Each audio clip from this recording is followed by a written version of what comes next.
The debt counselling industry in South Africa is very closely regulated by the National Credit Regulator.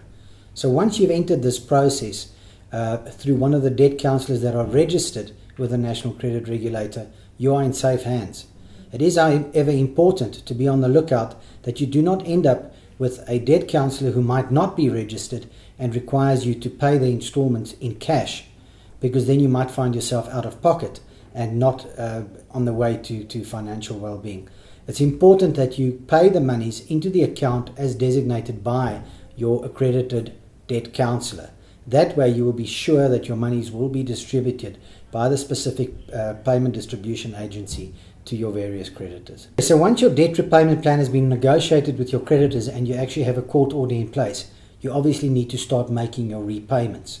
Your repayment plan is loaded by your debt counsellor onto a system that will then manage those installments over the period of your debt review and monitor how far you are within the process.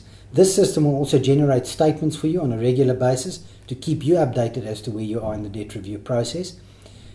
You will then be informed by your debt counsellor of the specific PDA that is being used and the bank account where you need to make your monthly deposits. These deposits can either be a cash deposit, debit order, or stop order. And as I've said previously, you've got to make sure that these payments are being made on a regular basis and not default on this. As your money gets paid into the specific account, the PDA will then take responsibility to distribute that money based on your debt repayment plan to the creditors based on exactly the amounts that were negotiated with those creditors.